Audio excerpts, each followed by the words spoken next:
has been kind of almost, I don't want to say disbanded, but they don't carry the same power that they were carrying, and they don't have the same funding that they used to have, which throws it more on people to be able to take care of themselves in times of disaster. I mean, we have threats of terrorism here inside the country now. We have threats of cyber attacks.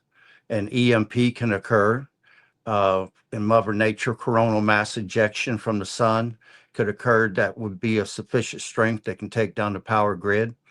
But the main thing is when the emergency alert sounds on your TV and on your radio and cell phone, what most likely is going to happen inside this country in different various locations.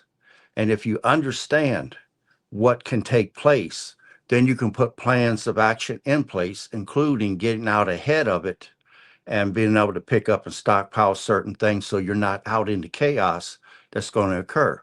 Now, let's say that the entire system in the United States is handled under something called just in time. All stores, all factories, everybody's operating under that system. Why did they go to that?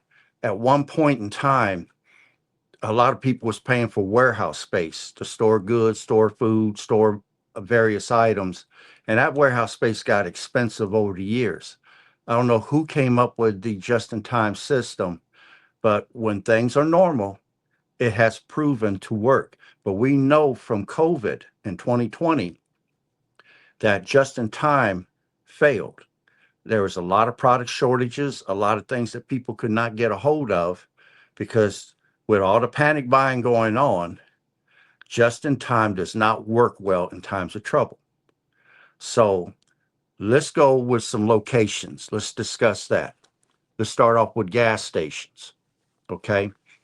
All the gas stations in the United States has between a 2 to 3 days worth of gas. And that's on a good day when everything is going well. You have one gas station for every 5,000 people. That way, there's enough customer base to support that gas station in the United States. Each gas station contains 10,000 gallons of gasoline. You have 150,000 stations across the United States. Now, all those stations rely on tanker truck deliveries based upon just in time. They get a tanker truck every 2 to 4 days that brings in 10,000 gallons of gasoline, and whatever other fuels that they need. Now, semi trucks transports 70 to 80% of all freight that is transported here in the United States. Now, the semi trucks themselves consume 60 to 65% of all diesel fuel made in the United States. Now, if something occurred that took down the power grid, because if the grid goes down, those trucks will not get gas, which means the gas stations will not get gas. Now, back in the early 70s, when we had the OPEC embargo going on against the United States, I remember as a kid the long lines that stretched for blocks of people trying to get gas. And I also remember the fights that broke out at those locations. So, gas station and grocery stores are going to be major choke points because when that emergency alarm sounds, people are going to be headed to top off their tanks. They're going to be headed to the grocery stores. But keep in mind, if that power grid goes down, won't be no trucks coming to bring fuel. How do you guys feel about that? Do Sanford or Steve? Do you guys want to add anything to that, or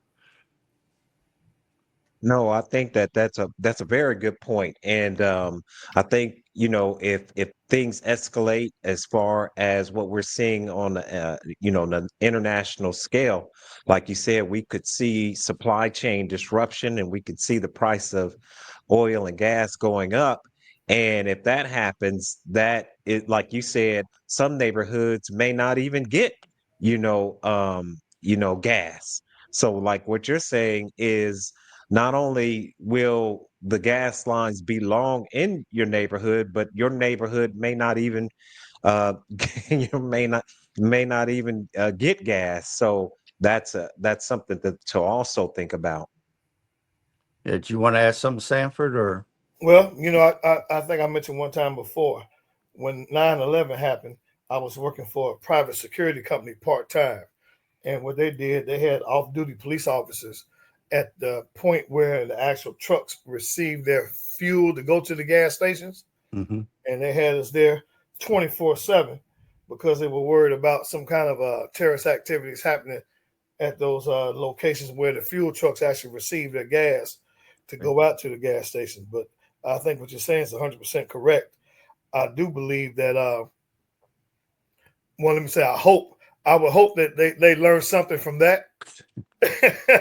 I would hope they learn something from that, and maybe had a different protocol put in place if something like that happens. But I know when 9/11 happened, they had officers at every fueling port in the cities that the trucks came to so they could get gas and distribute it to the places. Hmm.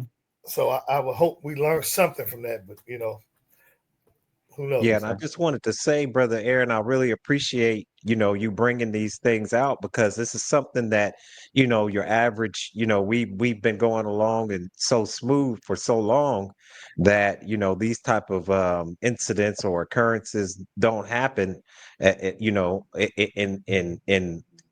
America. So this is one of the things that if it does happen, it's going to be a surprise. So, like you're saying, one of the things that we should start to acclimate our mind on is what you're saying. And so, thank you, brother. And I'll go ahead and let you continue.